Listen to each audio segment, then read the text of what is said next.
The Monogatari series is one of my favorite pieces of media, and I don't throw that term around lightly. The experience of watching it is completely unique in a way I can sort of explain, but not completely. From the dialogue, to the visuals, to the soundtrack, to the directing, it has this sort of trance-like feel to it. There is just so much love and thought poured into these adaptations that I don't know where to begin. It isn't afraid to be completely unique or experiment with art styles and shots that you'd never expect to see from an anime. Like I said before, it's pretty hard to explain. My goal in making these video essays, or whatever they would be called, is to do just that. I enjoy talking with friends about media I like, and sharing things that I like with those who are close to me, and I notice that I can usually explain why I like a particular piece of media, but I struggle to do that a lot for this series in particular. This could be due to a variety of things, but to sum it all up in one sentence, it's just something that you have to watch for yourself. It's an experience, and I can't really relay all those feelings to you with my limited vocabulary, and I couldn't even do it if I could speak perfectly. Anyways, this opening bit is enough. I just want to get into the thick of it and explain why this series is so special. So the first scene is very tasteful. Maybe I'll talk about that aspect of the series another time, but I want to get past that and focus on the directing and style of the anime.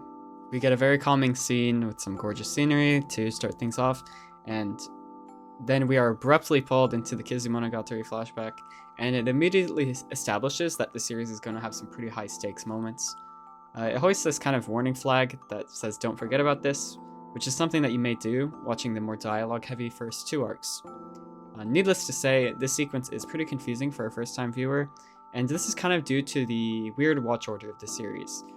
To explain this in a way that isn't overly complicated, the chronological order and the watch order of the Monogatari series are completely different. That is to say, the story doesn't start chronologically where it starts, and it jumps around a lot. Like, for example, there's an arc that happens in the middle of the watch order that is actually at the very end of the series.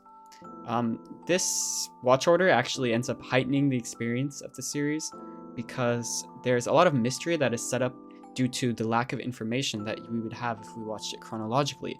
And then when you go back to watch that in the watch order, it answers a lot of questions and gives you a kind of aha moment when you learn about a piece of information that you didn't know before. Suffice to say, the payoff for this watch order is pretty huge because the experience of actually solving the mystery that you have in your head about an arc that happens in the future is very satisfying. So yeah, the first arc in this series isn't the first arc chronologically, and it's not even the second, it's the third. Aside from the storytelling stuff, this sequence is animated beautifully and shows the viewer that the series is pretty experimental, and on top of that, it syncs with the music so perfectly that it sort of feels like a trailer. After that, we get to the equally as good looking falling scene, which is where the first novel actually starts. Everything up to this point in episode 1, I believe, is a flashback to the fourth novel, which is pretty weird saying that out loud. One of my favorite parts of the series is how liminal the environments look. A lot of the series is grand, repetitive, and void of people, and the first scene is no exception. A repeating theme in this adaptation is that Shaft took a lot of artistic liberties. The stairway wasn't described as being this grand or infinite in the books, but Shaft decided to adapt it that way because they wanted to give us something awesome to look at. These artistic liberties that Shaft has taken when adapting a light novel have resulted in some of my favorite aspects of the series. They tend to crank things up to 11 when adapting the source material. Like, for example, the book says she wasn't so much falling down from the sky as simply falling backwards after having missed a step. Yet in the anime, she's practically shown falling to her death. So yeah, after all that, we finally get the opening, and the opening makes the experimentalist vibe of the show much more apparent, showcasing a lot of live action pictures. The song is awesome too, so it gets a good rating as an opening in my books. After 4 minutes of these pretty wild events, we finally get a bit of peace and quiet. Some of our characters are established, and the directorial style of the series becomes more apparent. First and foremost, the Monogatari series is very well known for how it uses jump cuts. Many will say that the series always uses many jump cuts, and while that's true, it's not true 100% of the time. Sometimes the anime will leave you to watch a particular shot for even dozens of seconds. This first post-credit scene uses both. Jump cuts in this series are used for a variety of purposes. In the beginning of the scene, they're used to give the audience a brief introduction to the setting. This includes things like shots of the school or the architecture, alongside elements of the room that Araragi and Hanekawa are sitting in. The liberal use of jump cuts in this scene is used to direct the viewer's attention to various things. The main focus is usually on the dialogue, but there's always a secondary focus on elements of the room and our characters' movements. One might think that the many jump cuts may distract from the viewer's attention, and I can't speak for everyone, but for myself, I feel like it allows the series to emphasize things that the viewer may not otherwise pay attention to. And of course, the series has many still frames containing text. Most of the time, these frames are used to show excerpts from the book or a character's internal monologue. As far as I'm aware, these aren't meant to be read a lot of the time, since many of them are simply just too short to read. The ones that are meant to be read are usually long enough to do so. This isn't really something I've seen in any other show, so it was very interesting to experience for the first time when I started the series. Despite the fact that they're not supposed to be read a lot of the time, they can still serve a function. They may be used to break up a scene or add intensity, for example. Alongside the text frames, the series makes use of many types of materials that one would not usually see in other anime. We get to see various real-life pictures, as seen in the opening or when Araragi and Hanekawa are talking about school festivals. The second arc in the series uses a lot of live-action shots, as our characters end up exploring the city. There are even more of these live-action shots in the TV release compared to the Blu-ray release, which I find interesting. Personally, I liked how they looked in the TV version, but I get that Shaft wanted to redraw some stuff since the original series was low budget, or so I've heard.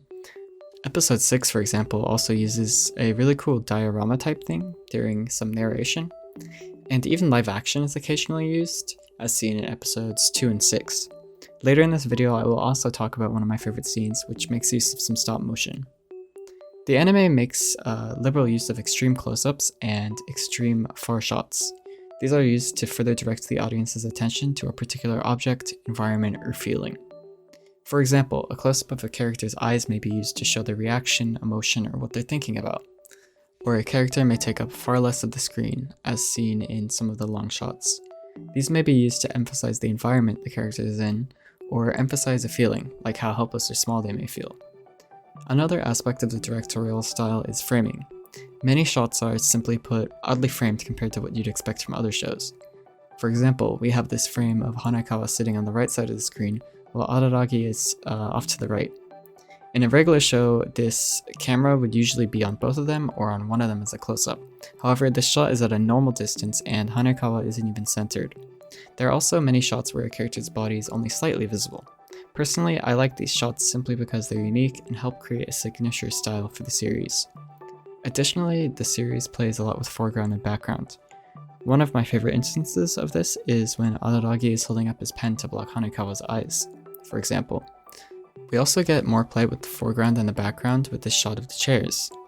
And later in the episode, we get a couple perspectives behind building beams. The Monogatari series is very dialogue heavy, so it was pretty smart by Shaft to give us something to look at while this dialogue is happening. Additionally, the lighting in these opening scenes is really nice to look at, taking place near the end of daytime. Our main character ends up leaving the room, and we get his confrontation with Senjo Gahara. And we get more of the awesome directorial style of the series. The visuals and soundtrack do a great job of getting across how dangerous she is, and puts the viewer on edge. Araragi's fear when she's holding the stapler in his mouth is very tangible.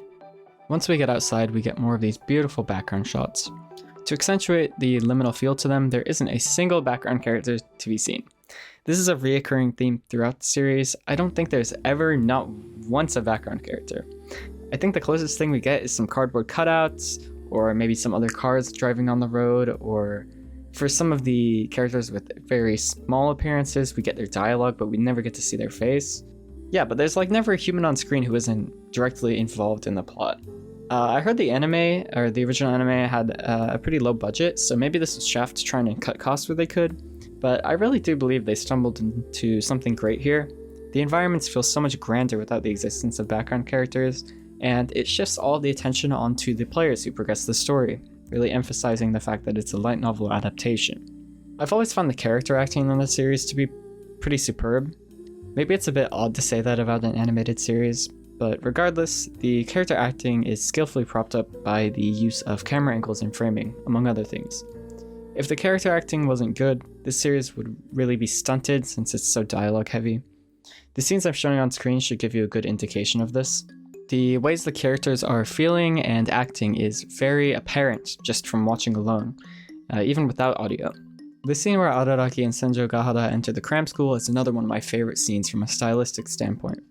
I don't even really know how to describe what's going on screen. There's some live action stuff, drawing, video effects, not to mention their voices are distorted as if coming out of a speaker. The scene is ridiculously entertaining to look at, and the craziest part is that they totally could have gone with an easier route, just having our characters talking while walking. My favorite part of this sequence is definitely the stop motion at the end, that's digging into Araragi's head. It's especially funny considering that the text box on the bottom left mentions how the staff ate the food with pleasure afterwards. We're then introduced to Oshino and Shinobu, and oh boy, there is so much foreshadowing done with her in this scene. Between this and the foreshadowing done with Hanekawa at the beginning of the episode, I really have to applaud Niseo Isin. I don't know how much he planned ahead for the series, especially with his nonchalant nature in the afterwards of the books. I find it pretty funny how he claims that he wrote the Monogatari series for fun. In the afterword of his first book, he says, all I wanted to do was write a fun novel crammed full of stupid exchanges. It's pretty hilarious to me that the guy who wanted to write this for fun novel full of wordplay in his off time between writing other books inadvertently wrote one of the most complex and satisfying stories I've experienced. He really went over the top with it. As for the end of the episode, it leaves off on a pretty tense note, and really leaves the audience craving more. So many mysteries have been set up, and it's pretty easy to get sucked in and see how it plays out from there. The first episode of Bakemonogatari really lays everything on the table for the viewers to see. It packs so much into the first episode that it can honestly feel overwhelming at points. But I do believe that this is the best way the introduction episode could have been done. Just in these 20 minutes, the viewer can get a pretty strong grasp on how the series is directed, how the story is told, and the overall vibe of the series. Every time I come back, I am astounded by how much Shaft was willing to experiment with the feel of the series. It's really a one-of-a-kind experience, and those are some of the reasons why I feel like Episode 1 was such a strong introduction to the Monogatari series.